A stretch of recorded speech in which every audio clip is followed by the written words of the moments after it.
Thank you so much for having me here tonight. I appreciate the introduction. I especially appreciate that you recognize that I am in that least useful aspect of service to this country, which is pundit. You have to have opinions and then say them on TV.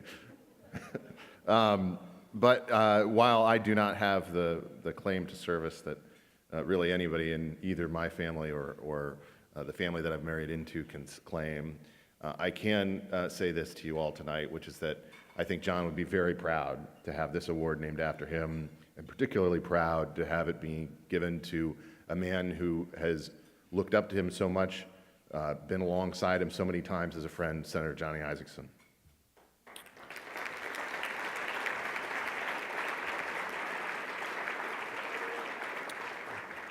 I have had, in the past several years, the honor of getting to know John McCain, not just as someone who I interviewed or traded barbs with, but as a father-in-law. And yes, it's just as intimidating as you might imagine.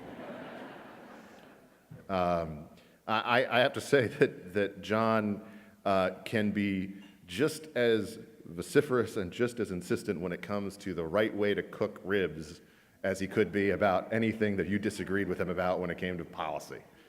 But he was right about the ribs, and they were good. So I have to say that, you know, the thing that I really appreciate about your organization and everything that you have done in terms of pushing for national service across this country is that we have, I think, in this era, moved away too much from the value of service to those who are around us, to our neighbors, to our communities, to our state and our nation. And it's really a sad thing. If you look back historically, the truth is that the vast majority of Americans served in some aspect. They had some role within their community that allowed them to be connected to their neighbors, to their friends, to those who they worshiped with, to those who they played sports with, to those they bowled with. And the fact is that as much as we live in a time of technological advancement, incredible connection that we can have across the internet, we actually are in an era where people feel more atomized, more separated from those who are in their own communities, more separated from their neighbors and those they ought to be close to. To me, that's a sad thing to experience. It's a sad thing to see. I've seen it in the lives of so many of my friends in the cohort of the millennial generation. And I think that it's something that we need to get back to in terms of reconnecting with those around us and finding ways to serve them. I come from an Army family, my wife comes from a Navy family, and the places that they've served are all across the globe. If you go to see my grandfather in Arlington, it says World War II, Korea, and Vietnam. But we are not all called to just do that. We're also called to serve things closer to home. A favorite author of mine, C.S. Lewis, had a line about this. He said, "It's one of the evils of the rapid diffusion of news that the sorrows of all the world come to us every morning. I think every village was meant to pity its own sick and poor, whom it can help, and I doubt it is the duty of any private person to fix his mind on ills he cannot.